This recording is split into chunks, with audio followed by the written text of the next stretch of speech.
Langsung aja ya? Ya. Ya. Jangan mikir. Oke. Ya. Ini pertanyaan cepat nih. Ya. Yang pertama ya. Ya. Nggak nanya-nanya nih. Jadi bokap nyokap tuh ngomong Minang kalau lagi marah. Biasanya kan kalau kita punya bokap nyokap dari daerah tuh kalau lagi marah dia lebih lancar kalau pakai bahasa pakai bahasa ibunya. Ini grup band yang mengantarkan gue kepada kedewasaan. Wah. Oh, Beatles, Metallica, Queen, Rolling Stones. Iya, bisnis yang nggak bakal hilang itu ya narkoba sama pelacuran katanya ya. Udah ribuan tahun juga. Udah ribuan tahun juga. Pelacuran. Ini benda bukan benda buat dicoba-coba gitu. Bukan benda buat dicoba-coba.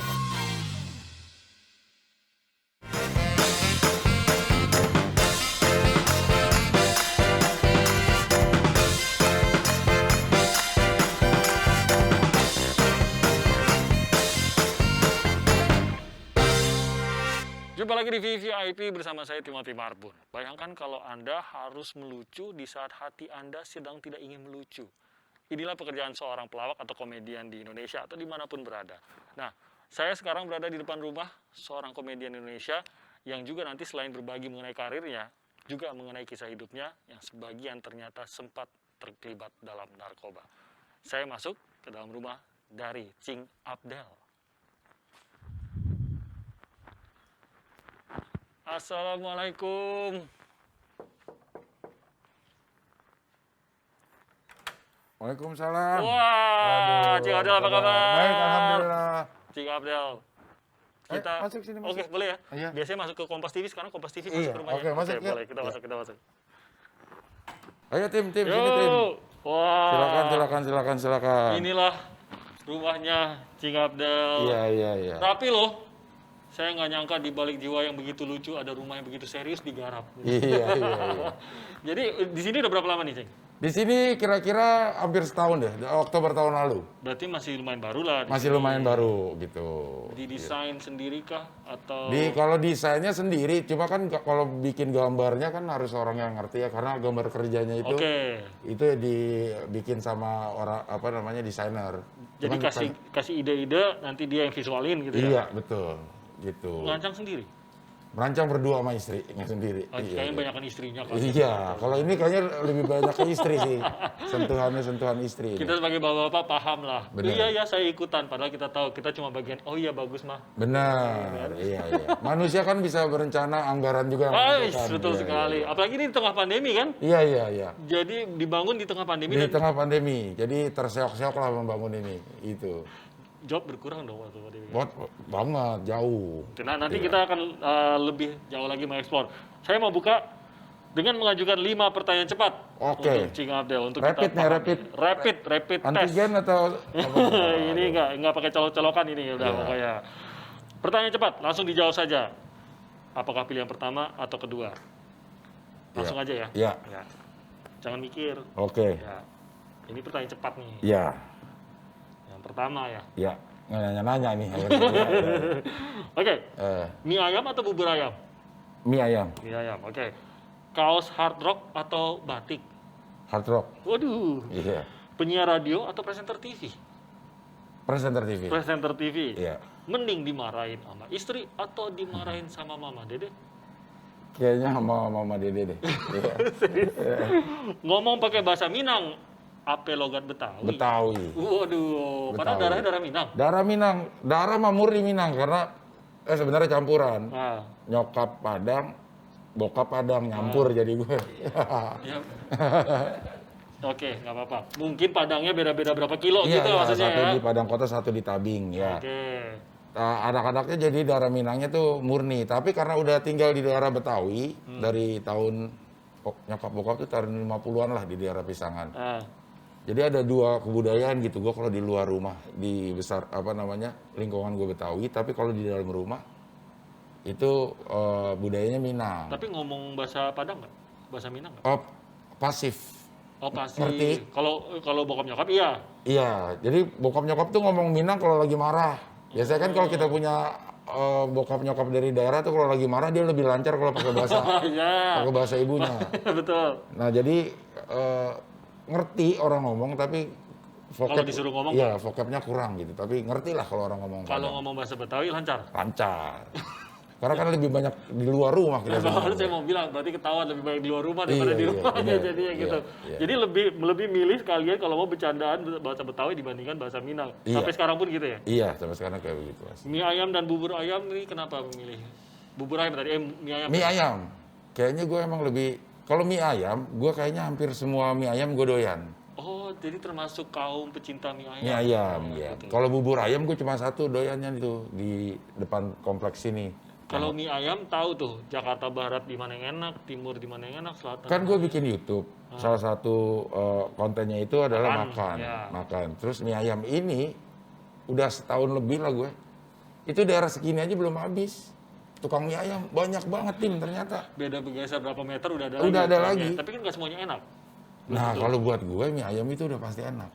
Kalau nggak enak, enak banget gitu. Oke, ada apa sih dengan kaos hard rock? Kaos hard rock itu awalnya dulu gue dibawain sama temen.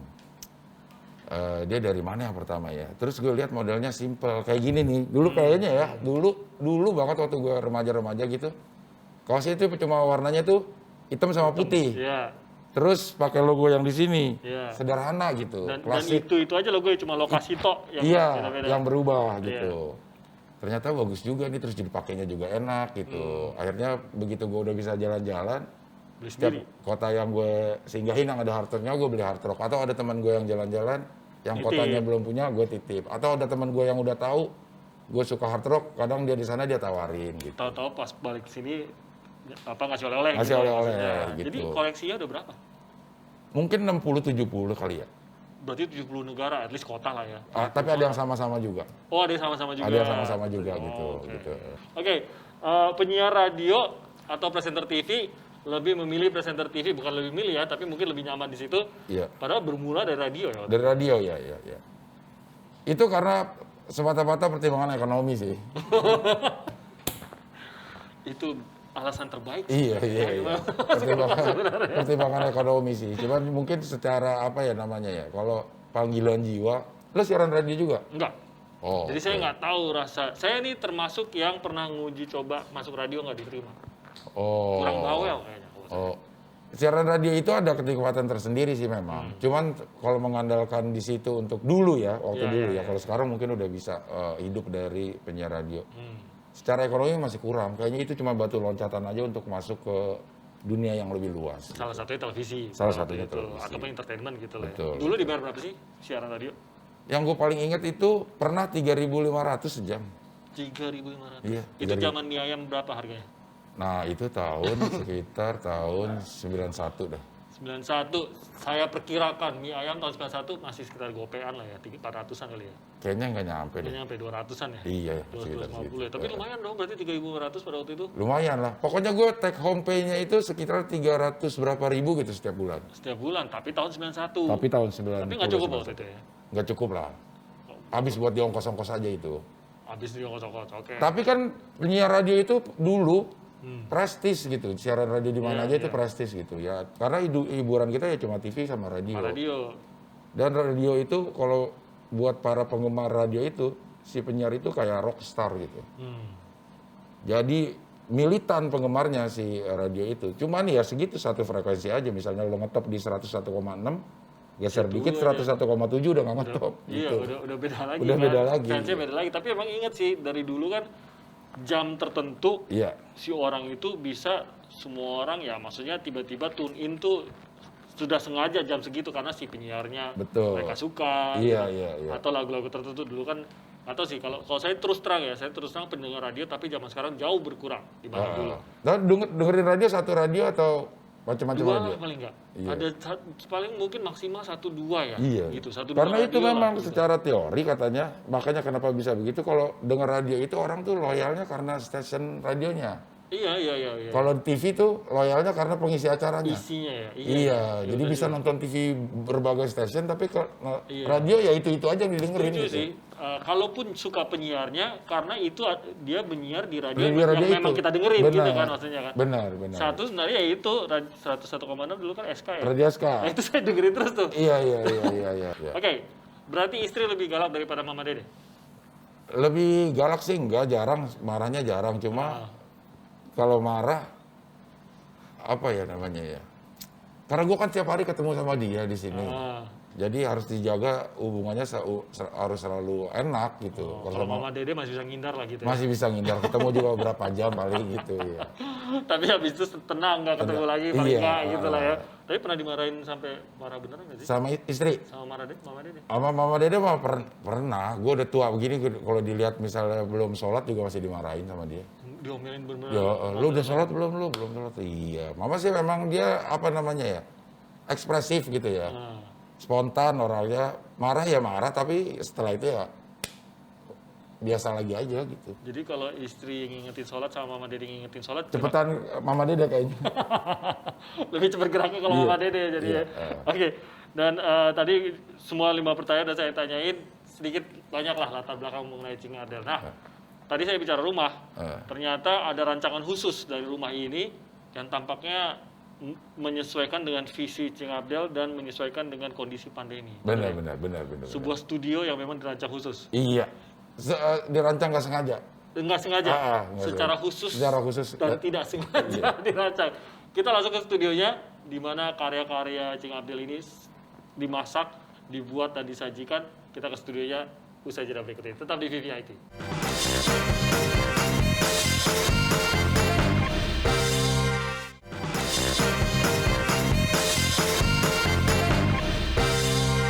Kembali lagi di VVIP dan saya sekarang sudah ada di studionya Cing Abdel. Studionya cakep, caem. Ada teman-teman kita di sini. Iya. Ada Mas John Lennon. Ini grup band yang mengantarkan gue kepada kedewasaan. Wow. Oh, Beatles, Metallica, Queen, Rolling Stones. Iya. Jadi favorit-favoritnya lah nih. Iya, di kurun-kurun waktu tertentu gue SMP senang sama Beatles, SMA senang sama Rolling Stones, barengan sama Queen. Begitu umur-umur 20-an suka sama Metallica gitu. Oke, 4 pertanyaan cepat. Ya. Lagu favorit Rolling Stones. Rolling Stone, Wild Horses. Oke, Queen. Don't Stop Me Now. Don't Stop Me Now. Metallica. Sad But True. Waduh, The Beatles. Love Me Do. Kok bisa sih?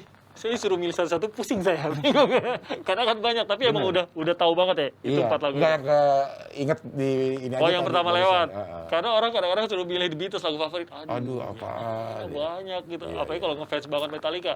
Aduh, nggak tahu saya. Iya, bener. Ya yang populer Entertainment, tapi kan sebenarnya favorit saya bukan yang itu misalkan. Iya, benar. Anyway, studio ini menjadi bagian dari rumahnya Cing Abdel. Nah, kenapa nggak dibikin di luar rumah? Jadi suasananya beda pas lagi kerja dan pas lagi di rumah. Karena ini kan juga bikinnya nggak sengaja ya tim ya. Waktu itu karena gue kebetulan ngerjain sendiri, akhirnya ada ruangan kosong ini buat apa? Pas lagi pandemi nggak bisa keluar rumah. Akhirnya kepikiran untuk apa yang bisa dibikin di dalam rumah. Akhirnya gue manfaatin yang ada di sini gitu. Tadinya mau apa ini? Ini lantai 3 nih. Tadinya memang dipelongin aja karena gue memang rumah gue itu, rumah yang lama atau rumah yang ini itu sering didatengin orang. Oke. Anak-anak pelawak-pelawak pada ngobrol. Terus gue punya band humor yang Kokom itu. Iya.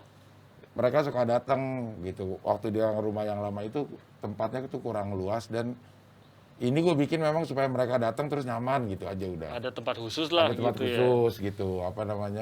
Ruangan kosong gitu. Tapi di pandemi nggak ada kerjaan. Akhirnya gue bilang ini bisa gue siasatin apa supaya gue bisa kerja di sini ya. Akhirnya lama-lama jadi kayak begini. Kata sederhananya bisa gue duitin nggak ya? Benar, bisa diduitin gitu. Artinya gue bikin ini nyicil-nyicil tim. Artinya tadinya juga tembok biasa, akhirnya harus diredam supaya suara nggak bergema. Baru gue beliin ini. Ternyata begitu pas perjalanan, ternyata gue butuh lampu. Nambah lagi lampu. Ternyata kamera yang ini nggak cukup, kita harus cari camcorder, harusnya beli lagi kamera lain. Jadi bertahap juga sebenarnya. Memang karena ini tidak direncanain gitu. Kayak orang bangun usaha kan gitu ya. Rancangan awalnya apa, ujung-ujungnya ada nama. Iya, karena segala biasanya macam. Di tengah perjalanan itu kita dapetin sesuatu yang kayaknya ide-ide lah gitu. Iya. Terus ini juga gue sewain juga. Kalau ada sekarang kan lumayan rame nih. Event-event virtual. Oh, oke. Seminar lah. Seminar gitu. Terus teman-teman gue dari anak stand up comedy. Udah mulai pada dapat job virtual. Kadang-kadang mereka kekurangan tempat yang pas lah untuk mereka perform. Kadang-kadang awal-awal ya kalau kita dapat job virtual itu udah kayak kita lagi nge-zoom aja. Jadi cuma segini. Segini. Oke. Gitu. Jadi tidak seperti melihat pertunjukan orang-orangnya. Tidak, kalau kita nonton di panggung kan kelihatan dari ujung kaki sampai Betul. atas ada mic berdiri gitu istilahnya. Benar. Oke, gitu. itu yang membedakan jadi ya. Iya, jadi kalau pakai di sini ya lo seperti ada di studio aja gitu. Jadi orang yang pakai jasa lo juga ngelihat bahwa memang lo sedang stand up gitu. Jadi tidak seperti lagi dengerin orang lagi nge-zoom bercanda. Betul. Oh gitu. Jadi ini sebenarnya disewain seluruh studio ini. Iya, disewain. Padahal nyambung sama rumah kan? Nyambung sama rumah. Kalau nggak ada orang di rumah nggak bisa sewa itu. Enggak, kan ada yang Ada yang bukain. ada yang jagain, ada yang bukain. Oh, jadi sebenarnya studio ini selain area kerja, area umum lah istilahnya kalau memang berniat menyewakan. Iya. Bisa gitu. Tapi sejauh ini masih sama kliennya lah, masih teman-teman yang kenal lah. Ya ini habis VIP nanti banyak yang Oh iya, mantap. Moga-moga. Amin. Ya minimal kita juga ya. Iya. Jadi hanya Ini kan untuk lo keluar juga tagih nih biaya lampu. Oh iya benar, kita pakai listriknya soalnya di sini. Penyewaan lampu, untung kamera bawa sendiri. Iya. Kalau nggak ditagih juga tuh kita tuh. Tapi ini hanya untuk stand up kah atau bisa untuk Kayaknya band bisa ya. Karena gue juga ada program live YouTube. Hampir setiap hari, kalau gue ada di rumah, gue ajak anak-anak Kokom itu untuk perform. Ini dimulai juga dari masa pandemi, saat anak-anak Kokom ini band humor yang sangat terdampak sama pandemi. Biasanya ada off air juga jadi nggak ada. Terus kita ngapain? Terus kita live di sini nyanyi, orang nyawer. Oh, online, nyawer online. Oh. Jadi ada yang nyawer. Jadi bantu teman-teman di Kokom juga lah gitu. Betul, ya. akhirnya dapat juga dapat penghasilan juga di masa pandemi ini, karena memang musisi itu salah satu profesi yang sangat terdampak ya. Sama kan, karena sama-sama orang panggung kan. Iya, sama orang pelawak juga termasuk yang sangat terdampak gitu. Bukan musisinya aja, turunannya pun jadi terdampak, krunya jadi nggak ada kerjaan. Orang panggungnya nggak ada kerjaan, penyalaan sound nggak ada kerjaan, semuanya banyak gitu. Iya, karena banyak yang terlibat, bukan hanya musisinya aja. Itu panggung kan ada yang berdiri, ada yang membuatnya berdiri, gitu, ada yang membangun, ada yang meruntuhkannya nanti gitu. Kabel tuh ada yang nyolok, ada yang gulung gitu kan. Dan semua itu akhirnya mau tidak mau kehilangan kerjaan. Nah, kalau saya lihat konten lebih aktif sekarang pastinya di media sosial, di YouTube juga terutama gitu. Tadi katanya pecinta mie ayam, sering mereview makanan. Kenapa nggak pernah sekalian aja usaha makanan gitu? Enggak, ini ya. Gue itu enggak apa ya. Ada beberapa bisnis yang gue coba ya, usaha. Ternyata gue memang tidak berbakat deh untuk berbisnis. Untuk berbisnis, Bun? Apapun itu. Kenapa? Kayaknya kurang orang itu punya bakat masing-masing, kayaknya sih gue percaya deh. Biasanya kalau darah Minang asli pasti punya bakat bisnis tuh biasanya itu. Biasanya ya. Nah, gue itu kayaknya nggak ada, karena kebetulan silsilah padangnya gue itu bukan padang yang pedagang. Oh. Gitu. Bukan padang yang pedagang, kan nggak semua orang padang dagang, terus yang beli. Iya. Gitu, Iya. Kan saling beli gitu. Iya. Dan jadi apa kalau lihat dari sejarahnya tuh apa biasanya? Nggak mungkin pelawak semua kan dari moyang kau. Bukan juga ya. Bokap gue itu pekerja kantoran memang. Oke. Bokap gue pekerja kantoran, pegawai. Kakek gue itu tukang servis radio, nggak berdagang juga. Menjual menjual jasa lah kayak gitu. Terus keluarga nyokap gue ibu rumah tangga, cuma kakak adiknya itu ya pegawai. Ada yang siaran RRI, ada yang pegawai negeri. Jadi kayaknya memang bukan alur pedagang deh, padangnya gue gitu. Paling mendekati, paling itu tadi ya, memperbaiki radio, paling nggak itu kan bisnis sendiri gitu. Benar, tapi nggak berdagang juga gitu ya. Iya, dunia ini, akhirnya gue juga nyawain studio, karena ada tuh. Sama-sama gadget lah zamannya kan. Radio juga gadget zamannya, pada zamannya disebut gadget pasti. Benar sih, tapi maksudnya nggak pernah sampai mengembangkan, oke saya mau jadi pebisnis, bisnis saya ini, saya nggak pernah begitu. Belum. Tapi kalau berarti kan sebenarnya bisa dibilang self-employed juga kan, bukan karyawan mana-mana. Sebenarnya itu kan entrepreneur juga hitungannya, mengupayakan penghasilan sendiri gitu kan. Sebenarnya udah mulai berkembang dong jiwa-jiwa bisnisnya, atau memang dalam bentuk dagang yang nggak bisa? Mungkin dalam bentuk dagang yang nggak bisa ya. Kayak misalnya gue... yang udah pernah nyoba gitu, apa? kayaknya IO gue juga bisa, termasuk bisa kayaknya ya. Kalau gue mau gitu, kayaknya gue punya ketertarikan untuk itu, senang mengorganize acara, senang bikin acara, senang create acara, senang kalau acara lagi berlangsung, lebih senang kalau acaranya berhasil. Kadang-kadang kan kita punya apa ya, ada hal yang kita cari dari sebuah kegiatan, misalnya prosesnya kita senang. Entah hasilnya bagus atau enggak, tapi pada saat kita berkreasi, saat kita berproses itu yang bikin kita senang. Ditambah lagi ada hasilnya bagus, itu tambah senang. Nah, gue bikin acara, proses pembuatan acaranya sampai jadi sebuah acara itu gue senang gitu. Terlepas dari itu hasilnya bagus atau enggak gitu. Udah cocok tuh berarti, udah ada lah gitu jiwa IO-nya. Tapi udah pernah menghandle acara gitu? Untuk beberapa kali sih pernah ya, cuma ya enggak secara resmi lah gitu lah, gimana ya. Cuma dapat ya kayak kerjaan-kerjaan yang enggak ditekunin bener, cuman ya ada kerjaan nih kayaknya gue bisa ngerjain, ya gue kerjain gitu. Karena kan sering mengambil bagian dari acara kan ya sebagai pengisi acara. Betul. Tapi kan lihat-lihat juga, ternyata begini, ternyata begitu, lama-lama menjadi memahami juga. Karena kan gue dulu pernah manajerin Bagito Group. Waktu tahun 90-an dong ya? 94, 95. Itu lagi hits-hitsnya itu? Iya, dia lagi hits-hitsnya gitu. Dan saat-saat itu, IO tuh belum terlalu banyak, kayaknya malah belum ada deh. Profesinya belum banyak. Setiap ada event, ya kantor itu yang bikin panitia, bikin nyelenggarain. Nah, pada saat itu gue sama temen gue nih, setiap ada job dari Bagito, gue tanyain, udah ada yang ngurusin belum acaranya? Ya udah sini gue urusin. Nah, gue urusin dah gitu. Jadi side jobnya gue gitu. Kenapa nggak diterusin atau? Nah, itu dia, harusnya diterusin ya. Lumayan udah megang IO tuh kalau harusnya ya, iya. Cuman dulu nggak tahu bahwa akan sedemikian pesat dunia entertainment di Indonesia kan pesat banget, akhirnya begitu TV udah ada. Iya. Tapi ya yang kita nggak pernah tahu juga sih akan berkembang sebesar apa gitu ya. Oke, kita masih ngobrol lagi sama Cing Abdel. Saya mau tahu lebih banyak mengenai kisah masa lalunya, karena mulai terungkap bahwa ternyata semua orang itu punya sisi hitam, termasuk pelawak juga. Cing Abdel juga punya. Nanti kita bahas lebih jauh lagi. Tetap di VVIP.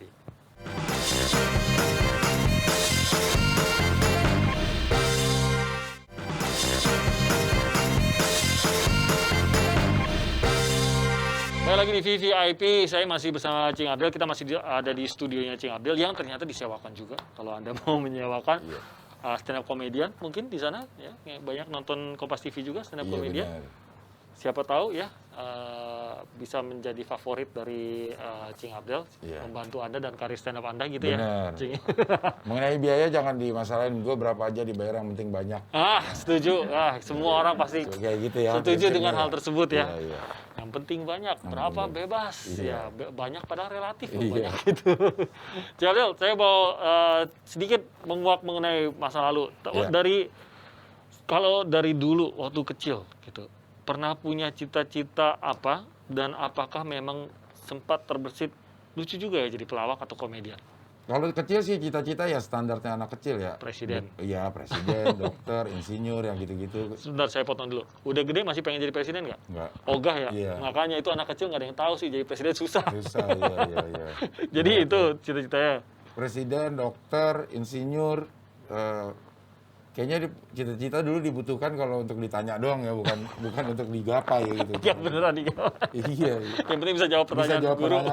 Cita-citanya apa gitu. Tapi nempel terus SMP tuh pengen jadi pilot. Oke, karena keren. Iya, karena keren ngeliatnya, terus bisa keluar negeri gitu. Oke. Jadi begitu beranjak SMA itu ada 3 tuh pengen jadi pilot, jadi dokter, jadi insinyur. Dan mencoba untuk menggapai itu. Oh, sudah mulai serius. Waktu begitu lulus SMA, gue coba cari-cari sekolah pilot gitu.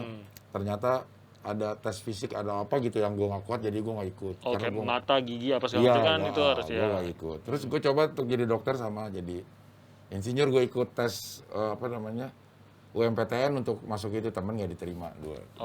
Udah ngincar teknik pada waktu itu. Teknik dan kedokteran malah. Kedokteran gimana akhirnya nasibnya? Kedokteran pokoknya gue ikut Sipen Maru apa namanya dulu ya. Zaman dulu sih kayaknya masih Sipen Maru. Atau sebelumnya lagi? Sipen Maru kayaknya, Sipen Maru ya. Kan itu ada batas 3 kali ikut boleh kan? Oh, jadi benar-benar sampai 3 kalinya dipakai, tapi akhirnya nggak keterima, ya udahlah gue kuliah sama jurusan yang gue dapat aja gitu. Iya, hubungan internasional. Hubungan internasional ya.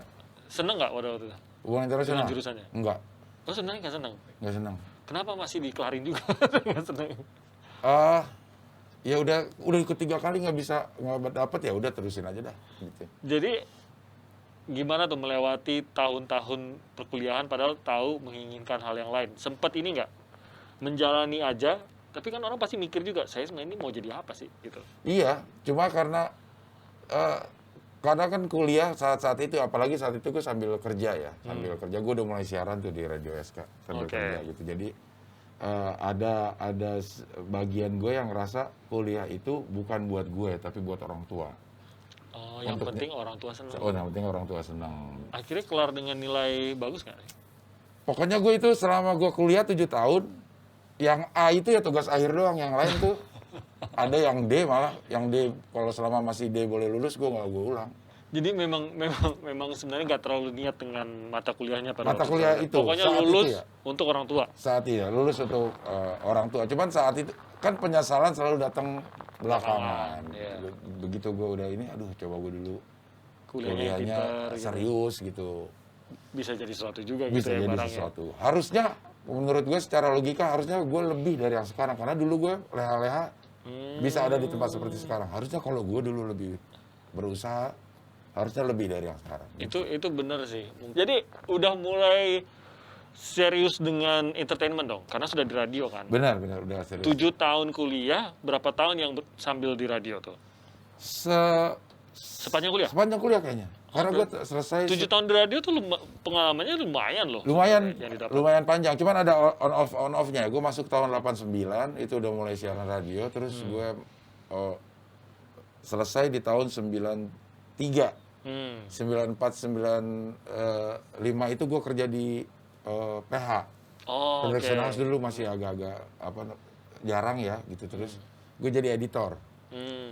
Kerjanya masih di lingkupan entertainment gitu, terus habis itu gue jadi manajernya Bagito. 96 gue kelar sambil kerja gitu. Oke. Itu kerja apa tuh setelah itu? Setelah gue pas Serabutan lulus kah banget atau? itu gue sedang di Bagito. Oh, Sedang jadi udah dibagi langsung tuh. dapat kerja di situ lah ya. Manajer Berarti di emang gelarnya sama sekali waktu itu nggak kepake lah gitu ya. Satu Nggak hubungan kepake. internasional, satu. Dan kayaknya nggak mungkin kepake juga karena IP gue nggak cukup. Oh, Hubungan internasional itu, lo pernah lihat gak di lowongan kerja dibutuhkan syaratnya lulusan hubungan internasional? Hampir nggak ada. iya. Hampir nggak ada itu. Kalau mau berkarir ya ke Departemen Luar Kemenlu. Negeri. Iya, Kemenlu. Kemenlu. Kalau sekarang. Ya, Kemenlu. Tapi kan itu kan udah terbatas juga ya. Terbatas dan ada IP minimal. Nah, itu nggak masuk. Itu nggak masuk. Kalaupun masuk, lo harus ada sekolah lagi, sekdilu apa waktu itu namanya? Sekolah Dinas Iya. Luar Negeri gitu. Ada sekdilu, sesparlu, segala macam. Iya. Ada sekolah-sekolahnya lagi kan gitu. Sekolahnya lagi gitu. Gue pikir, aduh gila, sekolah lagi gue dari 7 tahun aja udah kayaknya mau meledak gitu. Udah lah nggak enjoy juga pada waktu Bener. itu ya. Iya, pada waktu itu. Jadi akhirnya memutuskan untuk tetap berada di dunia entertainment. Nah, Iya. yang akhir-akhir ini kan akhirnya Cing Arda juga banyak berbicara mengenai masa-masa tahun 90-an Iya. yang ternyata sampai terjerumus lah. Iya. Khususnya waktu itu kan narkoba. Iya. Waktu itu, apa tuh penyebabnya itu dan tahun berapa itu? Kalau mengenal itunya sih ya, mungkin ya, mungkin dari tahun 89 sih udah ya ke narkoba gitu. Karena memang udah terpapar gitu. pergaulan di rumah gue itu ada kampung Pisangan namanya. Ya seakan-akan tuh permisif untuk hal-hal yang kayak gitu. Oh, nggak terlalu keras. Nggak terlalu keras gitu. Jadi kalau ada orang mabuk itu ya biasa aja. Gitu. Gitu. Jadi ya memang ternyata pergaulan itu begitu gua keluar dari Pisangan, kayaknya ini memang bukan pergaulan yang ada di semua tempat gitu. Termasuk ekstrim juga gitu begitu udah keluar. Tapi kalau kita ada di lingkungan itu ya kita anggap biasa gitu. Kita pikir normal, di mana-mana begitu. Begitu. Okay. Begitu pindah ke lingkungan yang lain, oh ternyata nggak kayak begini hidup ya gitu. Jadi tapi gue udah terlanjur mengenal itu. Gitu. Akhirnya dapat teman ya lingkungan itu juga yang suka mabuk juga gitu. Karena pertemanannya ya antara mereka juga. Benar, gitu. karena kita cenderung nyari teman yang sesuai apa yang kita lagi senengin gitu kan. Tapi ternyata ada zat-zat tertentu yang bukan buat dicoba gitu. Karena begitu lo coba, ya lo langsung kontan kecanduan gitu. Saat itu juga. Ya hitungan 1 kali 2 kali pakai juga udah kecanduan gitu. Gila ya, jadi memang 1 kali 2 kali pun udah deh. Udah mendingan nggak usah, jadi memang itu bukan buat dicoba-coba gitu. Karena ada titik tertentu memang barang itu enak gitu. Tapi kita nggak menyadari Kita gitu, menyadari bahwa efeknya. rentetan di belakangnya itu ya enaknya ini nggak ada 0,00000 sekian persen dari kehidupan lo yang akan lo jalanin kalau lo ketergantungan ini gitu. Nggak sebanding deritanya juga. Nggak sebanding, sangat tidak sebanding, sangat tidak sebanding. Orang tua sempet tahu nggak? Tahu, gue termasuk ya orang yang ngerasa gue nggak bisa keluar dari lingkungan itu karena kemampuan gue sendiri, gue harus dibantu gitu. Karena gue juga sambil itu gue suka baca-baca waktu itu gimana cara sembuh, karena dari diri sendiri tuh kepengenan sembuh ada. Oke. Dan gue yakin semua orang yang pakai narkoba itu pasti pengen sembuh. Pengen. Cuman caranya itu yang kadang suka nggak dapet gitu. Karena sudah kecanduan, badannya juga ngelawan gitu. Badannya juga ngelawan. Seperti nggak gitu. ngasih sembuh gitu. Nggak ngasih sembuh, terus juga energinya itu lebih banyak cari cara untuk make daripada cari cara untuk sembuh gitu. Gitu, dia begitu punya duit dia gunakan itu untuk pakai, dihabiskan itu untuk pakai, bukan untuk sembuh. Oke. Gitu ya. Itu apa? Ngaku sendiri ke orang tua atau di Ngaku sendiri karena gue udah nggak kuat lagi gitu. Jadi katanya sih teorinya orang nggak pakai, gue dulu pakai putau itu heroin. Ya, ya. Lo paling lama 2 tahun, sepinter-pinternya lo nutupin pasti akan ketahuan. Entah itu lo ketahuan atau lo ngaku karena memang udah nggak bakal kuat sendirian gitu. Nah gue mungkin di pemakaian yang 1 tahun sampai 1,5 tahun itu artinya gue ngaku gue nggak bisa. Apa reaksi orang tua waktu itu gimana? Ya kaget lo pasti, kaget karena Sampai menangis atau? iya sampai ya gue itu termasuk orang dari 8 bersaudara, gue termasuk anak yang baik. Gitu. Oh ya. Anak yang baik dari kakak gue 3 laki-laki. 2 laki-laki bertiga ini jadi sama gue termasuk anak yang paling baik, laki-laki yang paling baik. Jadi bayangkan orang tua, anak baik saya ternyata terlibat narkoba. Nah itu secara kejiwaan mungkin mereka terpukul banget gitu ngerasa, karena gue orang tua mana yang nggak bangga sih Tim, anaknya baru lulus SMA kerja kuliahnya di UI, hubungan internasional. Itu lagi ngebangga-banggain gue kemana-mana. Sambil kerja pula itu, sambil kerja pula gitu, cari duit. Mungkin dia datang sini ketemu temennya, mungkin yang ceritain anaknya salah satunya gue dengan nada bangga mungkin. Tapi begitu tahu gue melakukan itu ya kecewa banget. Tapi kan nggak bisa sekelar saat itu juga. Iya, gue prosesnya panjang tuh, dari mulai ngaku tahun 96 itu sampai gue terakhir pakai itu tahun 2001. Masih, padahal udah ngaku ke orang tua. Dan udah berobat sana, udah rehab sini, rehab sana gitu.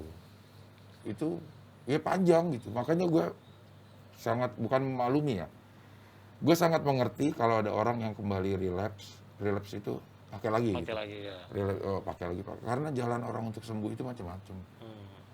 Dan nggak semulus yang orang inginkan gitu loh. Lo berhenti pakai, udah sih buat apa nih, itu nggak ada gunanya. Nggak semudah itu gitu, karena kita nih jangkis ini yang terganggu itu kejiwaannya, maka kita kalau ke dokter, kita dikonsulnya ke dokter jiwa untuk berobat narkoba ini. Karena yang terganggu itu jiwa kita gitu, dan menyembuhkannya itu nggak seperti orang sakit kepala yang dikasih paracetamol kelar gitu. Harus ada prosesnya gitu, harus banyak pendukung support grupnya, perubahan cara pikir gitu ya. Semua harus berubah dan pemicu untuk balik laginya banyak gitu. Itu yang mungkin mereka yang relapse tuh, orang tuh nggak ngerti pemicunya tuh begitu banyak. Orang taunya ya elah jatuh lagi itu masih gitu aja gitu. Iya. Kalau belajar dari situ deh gitu, pasti yang paling mengerikan sekarang, karena Cing Abdel tahu ya dampaknya terhadap kehidupan sendiri, dan mungkin terhadap teman-teman yang waktu itu pakai juga, itu mungkin lebih mengerikan lagi nasibnya begitu. Sekarang punya keluarga, punya anak-anak. Mungkin salah satu hal yang paling mengerikan yang terbayangkan adalah kalau sampai keluarga kita ada yang sampai terjatuh narkoba. Iya. Karena gue mikirnya gini, ada hal-hal yang baru kita rasakan pada saat kita jadi orang tua. Begitu jadi orang tua baru ada perasaannya, aduh ternyata begini dulu perasaan orang tua gue gitu. Karena maksudnya gini, gue yakin setiap orang tua itu, lo punya anak? Punya, ya. Gue yakin ada titik-titik tertentu kita tahu anak kita bohong, kita tahu anak kita melanggar, tapi kita kasih pemakluman. Iya. Ada titik-titik itu, gitu. Nah, gue takut kalau itu maksudnya pelanggaran itu makin lama makin besar, yang akhirnya gue maklumin sebagai orang tua gitu. Gue ada ketakutan itu gitu. Jadi sebisa mungkin sekarang gue sama anak itu lebih terbuka, ada proses diskusi. Kan dulu kita kecil mah sama orang tua tuh Takut gitu. natap muka aja kayaknya dia udah bilang durhaka kalau ngomong gitu, harus nunduk gitu. Jadi kadang-kadang dengar suara orang tua itu kalau nggak lagi marah, kalau nggak lagi nyuruh. Itu aja. Itu aja gitu. Nah itu yang coba gue siasati sekarang, ada proses diskusi apapun yang terjadi bisa diceritain. Karena kayak sekarang kan anak umur anak gue ini umur 13 tahun tuh udah bisa masuk cerita. remaja tuh. Iya. Udah mau cerita tentang konfliknya sama temennya gitu. Bagus sih. Iya, jadi ya, mungkin lebih terbuka, dan memang juga kita sebagai orang tua ya harus lebih lebih fleksibel lagi menata hati kita gitu. Kadang-kadang kan kita ada ego sebagai orang tua, harus didengar gitu. Harus nurut ya. Harus nurut gitu. Ternyata memang harus ada bagian-bagian yang kita harus dengar juga gitu. Proses komunikasinya ya berkembang lah harusnya gitu. Proses komunikasi sama anak itu jadi berkembang. Komunikasi bukan cuma menyampaikan apa yang kita mau, tapi dengerin apa yang orang pengen didengerin gitu. Ini kan masih ada nih narkoba. Ya sayangnya sampai sekarang masih belum bisa diberantas gitu. Mungkin pesan dari Cing Abdel, terutama buat anak-anak muda yang sampai saat ini masih menganggap ya temen-temen gue make ya udahlah itu cuma buat pertemanan, atau menganggap enteng narkoba itu, atau malah menganggap keren, atau lebih buruk lagi itu menganggap keren ya. Jadi dari beberapa yang gue tahu, kayaknya nih bisnis yang gak bakal hilang itu ya narkoba sama pelacuran katanya ya. Udah ribuan tahun juga. Udah ribuan tahun juga. Pelacuran juga. Iya, karena selalu ada demand-nya, sehingga orang cari supply-nya pasti. Gitu. Di beberapa negara juga dia sudah cukup puas dengan grafik yang stagnan. Jadi nggak naik nggak apa-apa gitu. Iya. Kayaknya turun nggak mungkin deh, karena begitu ada yang mati karena pakai narkoba, ada yang baru mulai pakai narkoba gitu. Asal grafiknya nggak meningkat gitu. Jadi kayak apa ya? Kayak terkendali lah paling nggak. Terkendali gitu. Udah harus rela hidup koeksistensi sama orang yang pakai gitu, sama dunia ini. Jadi akan selalu ada gitu selama demand-nya selalu ada. Cuman bagaimana kita merespon itu. Untuk anak-anak muda yang belum atau sedang, kalau yang sedang juga kayaknya nggak bakal lagi nonton ya. Dia ngapain nonton gini ya. Sibuk lagi. Sibuk sendiri. Tapi ya semoga pesannya nyampe lah. Benar. Ini bukan benda buat dicoba-coba gitu. Bukan benda buat dicoba-coba, karena begitu sekali dua kali lo coba, lo akan ketergantungan, lo edik di situ, dan yang terganggu tuh bukan cuma fisik, tapi jiwa kita terganggu. Banyak waktu yang akan terbuang. Sekali lagi ini akan terdengar klise buat anak-anak muda, tapi beginilah hidup gitu. Banyak waktu yang terbuang, banyak kesempatan yang terbuang, banyak energi yang sia-sia yang lo keluarin hanya untuk pakai narkoba. Jadi lebih baik dijauhin aja. Tapi buat yang pernah pakai narkoba, gue cuma pengen ngasih tahu masih banyak harapan hidup lo untuk berbuat lebih baik. Gitu. Jadi bukan, kadang-kadang gini, gue suka ada sedikit ragu-ragu untuk ngomongin ini, karena takutnya orang mengambil sisi yang lain. Pakai aja lah tuh, Abdel bisa tuh, selesai juga kayak gini gitu. Tapi dia nggak tahu lebih banyak orang yang mati, lebih banyak orang yang dipenjara gitu. Tapi ada orang-orang yang juga mencoba bangkit setelah pakai gitu, masih ada harapan gitu. Karena gue tahu banget rasa terpuruknya, rasa putus asanya pada saat pakai, aduh gue masih bisa hidup atau enggak gitu. Kesempatannya masih ada. Gue masih bisa hidup sampai sekarang, masih bisa kerja. Jadi asal ada kemauan pasti di situ ada jalan. Tapi memang energi yang digunakan harus ekstra karena masa lalu kita itu ya. Ternyata pelawak bisa ngomong serius juga. Nanti kita akan sedikit berbeda, masih dari area studionya, area luarnya kayaknya nyaman juga. Kita keluar dan ngobrol-ngobrol lagi sama Cing Abdel usai jeda berikut ini. Tetap di VVIP.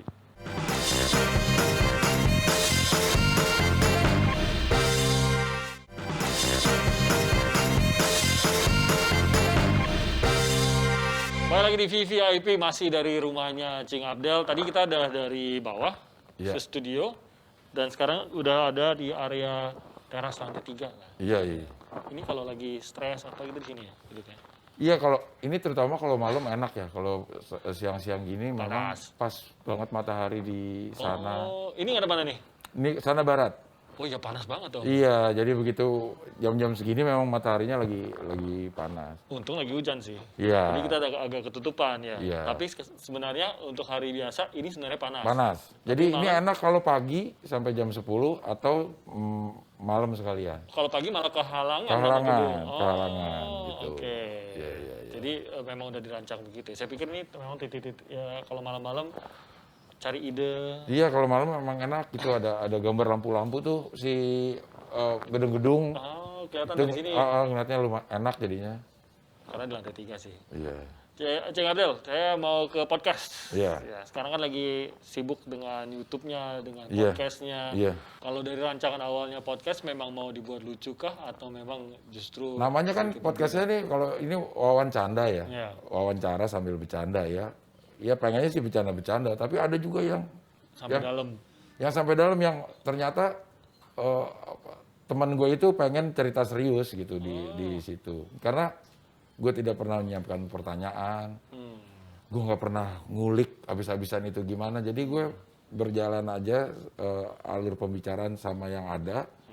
Nanti gue bisa lihat, oh ini anak pengen ngomong yang sebelah sini nanti. Akhirnya gue akan kulik. Ngikutin lah ya. Ngikutin lah. Semenit 2 menit pertama kita kan bisa lihat kan orangnya seperti apa gitu.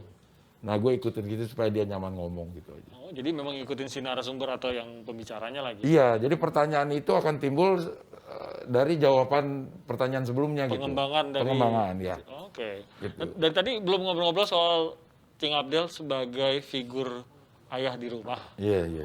Anak-anak terlibat juga nggak sih, atau paling tidak dibawa juga nggak ke dalam profesi yang saat ini dijalani, terutama kalau udah meluas ke podcast. Karena kan anak-anak saya sering lihat di posting juga. Iya. Tapi sejauh apa keterlibatannya untuk seperti mensupport di balik layarnya juga gitu?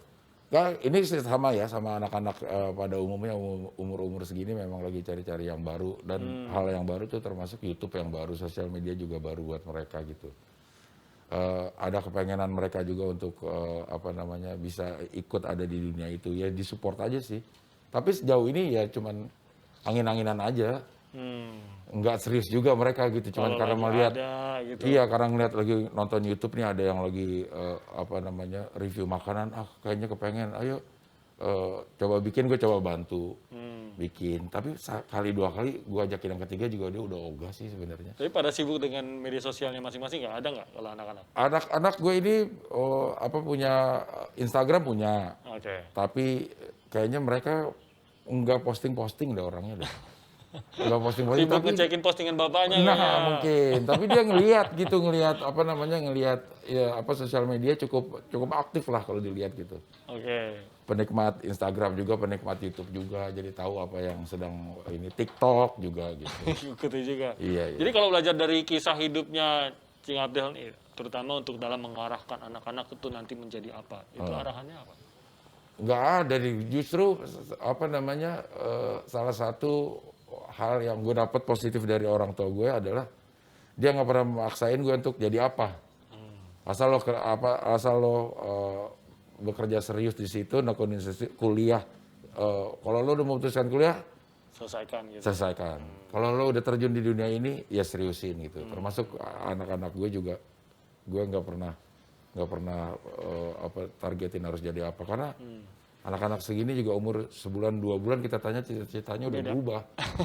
Nggak kayak kita dulu gitu ya. Iya. Saking banyaknya pilihan profesi sekarang gitu. Jadi berubahnya cepat juga. Gitu. Bahkan pernah punya cita-cita jadi dancer, pernah. Oh iya, sempet mau juga. Jadi apa? Mau jadi dancer. Mau jadi dokter. Iyain aja dulu gitu ya. Iyain aja dulu gitu. Ntar juga berubah gitu. Tapi kalau dulu kan kita ngeliatnya yang profesi itu yang berseragam. Iya. Udah yang kita lihat polisi, PNS juga. PNS, itu aja paling jadinya. Iya. Tapi anak-anak ikut juga, sering juga nggak menyaksikan produk hasil dalam dunia entertainment ya? Nonton dia, kayak gua ada siaran sahur nih, mereka ternyata nonton gitu. mereka ternyata Sambil sahur. nonton. Itu live atau? Live. Berarti jarang sahur bareng dong jadinya? Kayaknya gue udah hampir 13 tahun juga deh. Nggak pernah sahur Nggak bareng? pernah sahur bareng deh, karena kayaknya selalu dapat acara sahur. Jadi udah biasa gitu, jadi udah biasa. Mungkin dia akan bingung kalau gue sahur di rumah gitu. Karena seumur hidupnya nggak Khawatir pernah. malah jadinya? Malah khawatir, ngapain sih di sini? Sadar gitu. Jadi memang nggak pernah, kayaknya seumur hidupnya nggak pernah. Sahur bareng? Belum pernah sahur bareng. Kalau buka masih ada suka barengnya. Gitu. Paling nggak weekend bisa lah ya? Weekend bisa gitu. Tapi dia memang penonton gue gitu dan suka nanyain juga. Misalnya gini udah ada protes kalau misalnya gue gandengan sama cewek lain di acara gitu. Dia tuh udah mulai nanya kok gandengan sih sama ini gitu. Karena seringnya ngisi acara sahur kali ya? Iya, maksudnya kalau di adegan sinetron, di adegan sketsa, pada saat gue harus berperan sebagai suami istri sama orang lain, bersikap mesra sama perempuan gitu, mereka udah nanya kapan itu dibawa ke sini gitu. Enggak, kok mulai begitu sih Bu gitu. Kok itu pertanyaannya bukan begitu. Iya. Tapi mereka segitu posesifnya juga. Iya, karena mereka udah sadar gitu, ada hal-hal yang memang yang cuma dilakukan buat anak gue manggil gue Buya. Oh, oke. Manggil istri gue Mama. Jadi ada beberapa hal yang memang harusnya Buya melakukan ini hanya sama Mama gitu. Kayaknya udah mulai ngerti gitu. Oh, jadi mereka ada pertanyaan-pertanyaan juga ya? Ada gitu, kalau misalnya ngomong sayang gitu, kan ngelawak ya. Namanya ngelawak kalau lagi. Mereka bingung ya, kok iya. sayang perempuan lain Ah gitu. Iya, itu udah mulai ada pertanyaan. Jelasinnya gitu. gimana dong? Iya dijelasin bahwa ini Buya itu komedian, pelawak. Dan gue memang mengaku bahwa pekerjaan gue adalah pelawak. Sama anak-anak gitu. Bahwa ada hal-hal yang ini cuma pura-pura, ini cuma ada skenarionya, itu udah mulai dijelasin. Padahal sebenarnya dalam hati tetap aja ngerti, tapi kayak tetap nganjal kali anak-anaknya. Benar. Tetap gitu. aja bingung. Iya. Buya panggil sayang ke perempuan lain. Udah saya coba paham mungkin gitu juga anak-anaknya. Betul. Jadi ya mau nggak mau, memang itu bagian dari kehidupan seorang entertainer. Iya, benar. Cing Abdel, terima kasih banyak. Sama-sama tim. Atas waktunya. Terima kasih juga sudah mampir ke sini. Lancar-lancar podcast, Amin. YouTube-nya juga. Amin. Kapan-kapan boleh juga kalau mau ya kita diajak, kita mau kok. Siap tim. Ya, oke. Oke, itu tadi ngobrol-ngobrol di VVIP bersama Cing Abdel.